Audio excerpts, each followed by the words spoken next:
ಐಕ್ಯ ಭಾರತ ಕಟ್ಟುತ್ತೇವೆ, ಐಕ್ಯ ಭಾರತ ಕಟ್ಟುತ್ತೇವೆ, ಮೆಟ್ಟುತ್ತೇವೆ ಮೆಟ್ಟುತ್ತೇವೆ ಮೆಟ್ಟುತ್ತೇವೆ ಮೆಟ್ಟುತ್ತೇವೆ, ಕೋಮುವಾದವ ಮೆಟ್ಟುತ್ತೇವೆ, ಕೋಮವಾದವ ಮೆಟ್ಟುತ್ತೇವೆ, ಮೆಟ್ಟುತ್ತೇವೆ ಮೆಟ್ಟುತ್ತೇವೆ, ಮೆಟ್ಟುತ್ತೇವೆ ಮೆಟ್ಟುತ್ತೇವೆ, ಭ್ರಷ್ಟಾಚಾರವ ಮೆಟ್ಟುತ್ತೇವೆ, ಭ್ರಷ್ಟಾಚಾರವ ಮೆಟ್ಟುತ್ತೇವೆ. ಇನ್ಕ್ವಿಲಾಬ್ ಜಿಂದಾಬಾದ್, ಇನ್ಕ್ವಿಲಾಬ್ ಜಿಂದಾಬಾದ್, ಇನ್ಕ್ವಿಲಾಬ್ ಜಿಂದಾಬಾದ್, ಇನ್ಕ್ವಿಲಾಬ್ ಜಿಂದಾಬಾದ್, ಇನ್ಕ್ವಿಲಾಬ್ ಜಿಂದಾಬಾದ್. ಇನ್ಕ್ವಿಲಾಬ್ ಜಿಂದಾಬಾದ್. ರೈತರ ಹೋರಾಟ ಯಶಸ್ವಿಯಾಗಲಿ, ಯಶಸ್ವಿಯಾಗಲಿ. KRS ಜಿಂದಾಬಾದ್, ಜಿಂದಾಬಾದ್ ಜಿಂದಾಬಾದ್. ಉತ್ಪಾದನೆ ಮಾಡಿರ್ತಕ್ಕಂಥ ವ್ಯಕ್ತಿ ಬೀದಿಗೆ ಬಂದು ಹೋರಾಟ ಮಾಡಿರ್ತಕ್ಕಂಥ ನಿದರ್ಶನ ಇಲ್ಲ. ಕೆಟ್ಟ ವಸ್ತುಗಳು ಯಾರು ಇವತ್ತು ಉತ್ಪಾದನೆ ಮಾಡ್ತಾ ಇದ್ದಾರೋ ಅವರು ಈ ದೇಶವನ್ನು ಆಳುವುದಕ್ಕೆ ಹಿಂದಿನಿಂದ ಸಪೋರ್ಟ್ ಮಾಡ್ತಾ ಇರ್ತಕ್ಕಂಥ ಎಲ್ಲಾ ವ್ಯಕ್ತಿಗಳು, ಮೊಬೈಲ್ ಮ್ಯಾನುಫ್ಯಾಕ್ಚರ್ ಆಗಿರ್ಬೋದು, ಈ ದೇಶದಲ್ಲಿ ಎಲ್ಲ ದೊಡ್ಡವರಿಗೆ, ಅದಾನಿ ಅಂಬಾನಿ ಅಂತ ಅವರಿಗೆ ನಮ್ಮ ದೇಶದ ಉನ್ನತ ಸ್ಥಾನದಲ್ಲಿ ಇರ್ತಕ್ಕಂಥ ರಾಜಕಾರಣಿಗಳು ಸಪೋರ್ಟ್ ಮಾಡ್ತಾ ಇದ್ದಾರೆ ಹೊರತು ಈ ದೇಶದ ರೈತ ದೇಶದ ಬೆನ್ನೆಲುಬು ಅಂತ ಕರೀತಾರೆ. ಎಲ್ಲಿ ಬೆನ್ನೆಲುಬು? 3,000 ಟನ್ನು ಇಲ್ಲಿ ಮೆಕ್ಕೆಜೋಳ ಪರ್ಚೇಸ್ ಮಾಡಬೇಕು ಅಂತ ಹೇಳಿರ್ತಕ್ಕಂಥ ವಿಚಾರ ಎಲ್ಲರಿಗೂ ಗೊತ್ತಿರುವುದೇ. 3,000ದಿಂದ 1,000 ಇಳಿಸ್ತಾರೆ. ಇನ್ನೊಂದು ಡಿಸ್ಟಿಕ್ಗೆ 7,000 ಮೆಕ್ಕೆಜೋಳ ಪರ್ಚೇಸಿಂಗ್ ಕೊಟ್ಟಿದ್ರೆ 7,000ದಿಂದ 30,000ಕ್ಕೆ ಏರಿಸ್ತಾರೆ. ಯಾಕೆ ಈ ತಾರತಮ್ಯ? ಪ್ರತಿ ಒಂದು ಹೋಬಳಿ ಮತ್ತೆ ತಾಲೂಕಲ್ಲಿ ನೋಂದಣಾ ಕೇಂದ್ರಗಳನ್ನು ತೆಗಿಬೇಕು. ರೈತರು ನಮ್ಮ ಬಾಗೇಪಲ್ಲಿ ತಾಲೂಕಿಂದ ರಾಜಾನ್ಕುಂಟೆಗೆ ಸಾಗಿಸಲು ಬಾಡಿಗೆ ಎಷ್ಟಾಗುತ್ತೆ ಇದು ಗೊತ್ತಿಲ್ವಾ ಅವ್ರಿಗೆ? ಹೆಂಗ್ ಸಾಗಿಸ್ತಾರೆ? ಅವರು ಇಲ್ಲಿ ದಲ್ಲಾಳಿಗಳು ಹೇಳಿದ್ದ ರೇಟ್ ಕೊಟ್ಬಿಡ್ಬೇಕು. ಯಾಕೆಂದ್ರೆ ಅವ್ರು ತಂದಿರ್ತಕ್ಕಂಥ ಸ್ಪೆಸಿಫೈಡ್ಗೆ ಸಾಲ ತಗೊಂಡ್ಬಂದಿರ್ತಾರೆ. ಅಂಗಡಿ ಒಂದು ಸಾಲ ಕೇಳ್ತಾ ಇರ್ತಾನೆ, ಅವನಿಗೆ ಫಸ್ಟ್ ಸಾಲ ತೀರಿಸಬೇಕು, ಮನೆ ನಡೆಸಬೇಕು. ರೈತ ಬಡವ, ಅಲ್ಲಿಂದ ಸಾಗಿಸ್ಕೊಂಡ್ ಬರೋದಕ್ಕೆ ಬಾಡಿಗೆ ಜಾಸ್ತಿ ಆಗುತ್ತೆ. ಅದರಿಂದ ಎಷ್ಟಕ್ಕಂದ್ರೆ ಅಷ್ಟಕ್ಕೆ ಅವ್ರಿಗೆ ಇಲ್ಲೇ ಬಾಗೇಪಲ್ಲಿಯಲ್ಲೇ ಹತ್ತಿರದಲ್ಲೇ ಯಾರಿರ್ತಾರೋ ದಲ್ಲಾಳಿಗಳು ಅವರಿಗೆ ಮಾರಾಟವನ್ನು ಮಾಡ್ತಾ ಇದ್ದಾರೆ. ದಯವಿಟ್ಟು ಇದನ್ನ ನಮ್ಮ ರೈತ ಮುಖಂಡರು ಎಲ್ಲ ಹೇಳಿರೋ ತರ 3,500 ರೂಪಾಯಿ ಕ್ವಿಂಟಾಲ್ಗೆ ದರ ನಿಗದಿ ಮಾಡಿ ಸರ್ಕಾರ ತಗೋಬೇಕು. ನಮ್ಮ ಸ್ಟೇಟ್ ಅಲ್ಲಿ 224 ಕಾನ್ಸ್ಟಿಟ್ಯೂನ್ಸಿನಲ್ಲಿ ಎಲ್ಲ ತಾಲೂಕ್ ಹೆಡ್ ಕ್ವಾರ್ಟರ್ ಅಲ್ಲಿ ನಾವು ಮನವಿ ಮಾಡಿದೀವಿ, ಒಂದು ಕೋಲ್ಡ್ ಸ್ಟೋರೇಜ್ ಅನ್ನೋದು ತೆಗಿಬೇಕು. ಹಸಿ ತರಕಾರಿಗಳನ್ನು, ಈರುಳ್ಳಿ ಆಗ್ಬೋದು,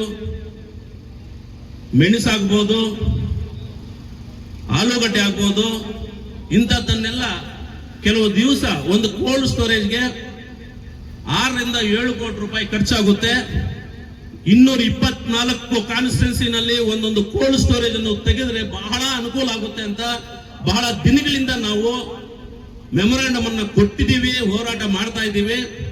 ಇದು ನಮ್ಮ ಶಾಸಕರಾದ SN ಸುಬ್ಬಾರೆಡ್ಡಿನವರ ಗಮನಕ್ಕೂ ತಗೊಂಡೋಗಿದ್ದೀವಿ. ನಾವು ಕೇಳ್ತಾ ಇದ್ದೀವಿ. ನಾನು ಅಸೆಂಬ್ಲಿನಲ್ಲಿ ಕೇಳಿದ್ದೀನಿ, ಒಂದು ವೇಳೆ ಗವರ್ಮೆಂಟ್ ಕೊಳ್ಳಿಲ್ಲ ಅಂದ್ರೆ ಬಾಗೇಪಲ್ಲಿ ತಾಲೂಕಿಗೆ ನನ್ನ ಸ್ವಂತ ಖರ್ಚಿಂದ ಕೋಲ್ಡ್ ಸ್ಟೋರೇಜ್ ಅನ್ನು ಕಟ್ಕೊಡ್ತೀನಿ ಅಂತಾನೂ ನಮ್ಮ ಹತ್ರ ಎಲ್ಲರ ಹತ್ರನೂ ಹೇಳಿದ್ದಾರೆ. ಈ ರೀತಿ ಮುಂದೆ ಬರಬೇಕು.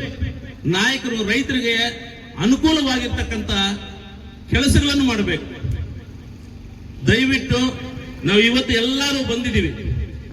2 ಕಿಲೋಮೀಟರ್ಗೂ ಹೆಚ್ಚು ದೂರದಿಂದ ರ್ಯಾಲಿ ಮುಖಾಂತರ ನಡೆದುಕೊಂಡು ಇವತ್ತು ಚಿಕ್ಕಬಳ್ಳಾಪುರ ಜಿಲ್ಲೆಯ ರೈತರಿಗೆ ಒಳ್ಳೇದಾಗಬೇಕು ಅಂತೇಳಿ ಇವತ್ತು ಎಲ್ಲರ ಪರವಾಗಿ ಇಲ್ಲಿ ಸಾಂಕೇತಿಕವಾಗಿ ಒಂದು ಕಾರ್ಯಕ್ರಮಕ್ಕೆ ಬಂದಿರತಕ್ಕಂಥ ಇಲ್ಲೆಲ್ಲ ನನ್ನ ಸಹೋದರರಾದಂಥ ರೈತರಿಗೆ, ರೈತ ಮುಖಂಡರಿಗೆ ಪ್ರಪ್ರಥಮವಾಗಿ ನನ್ನ ವಿಚಾರ, ಸುಮಾರಾಗಿ 45,000ಕ್ಕೂ ಹೆಚ್ಚು ಹೆಕ್ಟಾರ್ನಲ್ಲಿ ಮೆಕ್ಕೆಜೋಳ ಬಿತ್ತನೆ ಆಗಿದೆ. ಗೌರಿಬಿದನೂರು, ಬಾಗೇಪಲ್ಲಿ, ಗುಡಬಂಡೆ, ಚೇಳೂರು, ಸ್ವಲ್ಪ ಪ್ರಮಾಣದಲ್ಲಿ ಚಿಕ್ಕಬಳ್ಳಾಪುರ, ಶಿಡ್ಲಘಟ್ಟ, ಚಿಂತಾಮಣಿ. ನಮ್ಮ ಕೃಷಿ ಅಧಿಕಾರಿಗಳು ಬಹುಶಃ ಜಿಲ್ಲಾಧಿಕಾರಿಗಳು ಬಂದಿದ್ದಾರೆ, ಬಹುಶಃ ಅವ್ರು ಯಾರು ಕೃಷಿ ಅಧಿಕಾರಿಗಳಿಗೆ ಇಲ್ಲಿ ಪತ್ತೆ ಇಲ್ಲ ಅನ್ಸುತ್ತೆ, ಯಾಕಂದ್ರೆ ಅವರಿಗೆ ಸಂಬಂಧ ಇಲ್ಲ ಅಂತ ಇರಬೇಕು. 45,000 ಹೆಕ್ಟಾರ್ನಲ್ಲಿ ಸರಾಸರಿ ನಮ್ಮ ರೈತರು ನೀರಾವರಿಯಲ್ಲಿ ಆದರೆ 40 ಕ್ವಿಂಟಾಲ್ ಬೆಳೆ ತೆಗಿತಾರೆ. ಖುಷ್ಕಿ ಆದರೆ 25 ಕ್ವಿಂಟಾಲ್ ಬೆಳೀತಾರೆ ಸರ್. 45,000 ಹೆಕ್ಟಾರ್ಗೆ ಸರಾಸರಿ 20 ಕ್ವಿಂಟಾಲ್ ಇಟ್ಕೊಂಡ್ರು ಕೂಡ ಸರಿಸುಮಾರು 1 ಲಕ್ಷ ಟನ್ ಇವತ್ತು ನಮ್ಮ ಜಿಲ್ಲೆಯಲ್ಲಿ ಮೆಕ್ಕೆಜೋಳ ಖರೀದಿ ಬೆಳೆದಿದ್ದಾರೆ. ನಮಗೆ ಸರ್ಕಾರ ಮಾನ್ಯ ಸಿದ್ದರಾಮಯ್ಯವರ ನೇತೃತ್ವದಲ್ಲಿರ್ತಕ್ಕಂಥ ಸರ್ಕಾರ MSP ಬೆಂಬಲ ಬೆಲೆ ಘೋಷಣೆ ಮಾಡ್ತು ಸರ್, ಧನ್ಯವಾದಗಳು ಅವರಿಗೆ.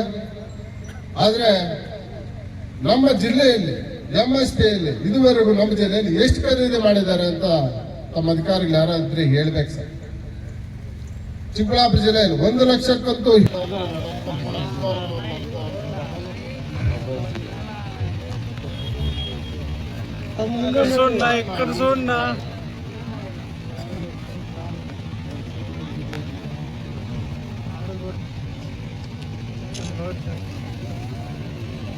ನಾವೆಲ್ಲ ಸಿದ್ಧ ಇದ್ದೀವಿ ಅನ್ನೋ ಮಾತನ್ನ ಆಡಳಿತ ವ್ಯವಸ್ಥೆ ಪರವಾಗಿ ಹೇಳಿ ನಾನು ಅಂತಿಮವಾಗಿ ಮತ್ತೊಮ್ಮೆ ತಮ್ಮ ಮನವಿಯನ್ನ ಅದರ ಭಾವನೆಗಳನ್ನು ಸರ್ಕಾರಕ್ಕೆ ಕೂಡಲೇ ತಲುಪಿಸೋದಕ್ಕೆ ಮುಟ್ಟಿಸೋದಕ್ಕೆ ಎಲ್ಲ ಪ್ರಯತ್ನಗಳನ್ನು ನಾನು ಮಾಡ್ತೇನೆ ಅನ್ನೋ ಮಾತುಗಳೊಂದಿಗೆ ಧನ್ಯವಾದಗಳನ್ನು ಹೇಳಲಿಕ್ಕೆ ಬಯಸ್ತೇನೆ.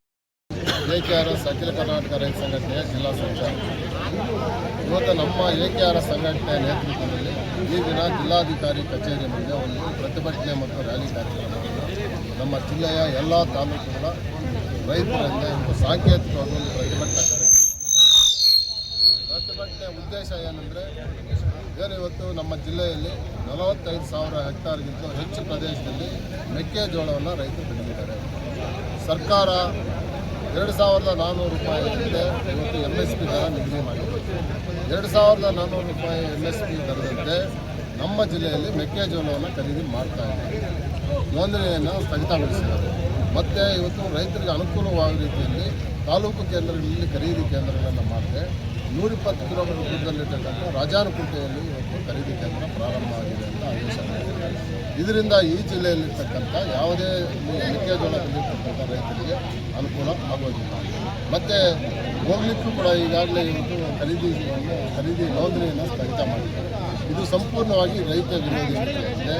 ಇವತ್ತು ದಲ್ಲಾಳಿಗಳಿಗೆ ಅನುಕೂಲ ಮಾಡುವ ಉದ್ದೇಶದಿಂದ ಇವತ್ತು ರೈತರಿಗೆ ಇದರಿಂದ ತೊಂದರೆ ನೀಡುವ ಉದ್ದೇಶದಿಂದ ಇವತ್ತು ಅಧಿಕಾರಿಗಳು ಮತ್ತು ಸರ್ಕಾರ ಇವತ್ತು ಇಷ್ಟೆಲ್ಲ ಸಮಸ್ಯೆ ಇದ್ದರೂ ರೈತರ ಬಗ್ಗೆ ಗಮನ ಹರಿಸ್ತಾ ಇಲ್ಲ. ಆದ್ದರಿಂದ ರೈತರು ಸಮಸ್ಯೆಯನ್ನು ತಕ್ಷಣ ಸರ್ಕಾರ ಮತ್ತು ಜಿಲ್ಲಾಧಿಕಾರಿಗಳು ಗಮನ ಹರಿಸಿ ಇತ್ಯರ್ಥ ಮಾಡಬೇಕು ಅಂತ ಅವರಿಗೆ ಸಾಂಕೇತಿಕವಾಗಿ ಹೇಳಿದ್ದೀವಿ.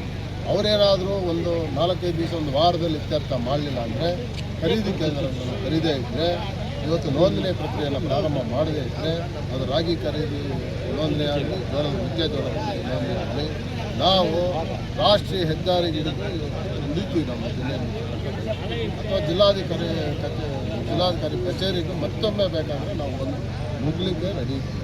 ಇವತ್ತು ತುಂಬ ನಷ್ಟದಲ್ಲಿದ್ದಾರೆ ರೈತರು. ಇವತ್ತು ಮೆಕ್ಕೆಜೋಳ ಉತ್ಪಾದನಾ ವೆಚ್ಚವೇ ಇವತ್ತು 1,500-600 ರೂಪಾಯಿ ಇದೆ. ಮಾರ್ಕೆಟಲ್ಲಿ ಇವತ್ತು ಅದೇ ರೇಟ್ ಇದೆ. ರೈತರಿಗೆ ಇವತ್ತು ಉತ್ತಮವಾದಂಥ ಫಸಲು ಬಂದಿದೆ. ಇದರಿಂದ ಇವತ್ತು ಸರ್ಕಾರ ಮತ್ತು ಅಧಿಕಾರದ ನಿರ್ಲಕ್ಷ್ಯದಿಂದ, ದಿವ್ಯ ಮೌನದಿಂದ ರೈತರಿಗೆ ಕೈಗೆ ಬಾಯಿಗೆ ಬಂದಾಗಿದೆ. ಆದ್ದರಿಂದ ನಮ್ಮ ರೈತರಿಗೆ ಅನುಕೂಲ ಆಗಬೇಕು. ಇವತ್ತು ರೈತರಿಗೆ ಉತ್ತಮವಾದಂಥ ದರ ನಿಗದಿ ಆಗಬೇಕು. ಇಲ್ಲ ನಾವು ಬೇರೆ ರಾಜ್ಯ ಸರ್ಕಾರ, ಕೇಂದ್ರ ಸರ್ಕಾರ ಹಲವಾರು ನಾವು ಡಿಮ್ಯಾಂಡ್ಗಳನ್ನು ಇಟ್ಟಿದ್ದೀವಿ. ಪ್ರಮುಖವಾಗಿ ಇವತ್ತು ಮೆಕ್ಕೆಜೋಳ ಮತ್ತು ರಾಗಿ ಇವತ್ತು ವಿಚಾರ ತಮ್ಮನ್ನು ಹೇಳಿದ್ದೀವಿ.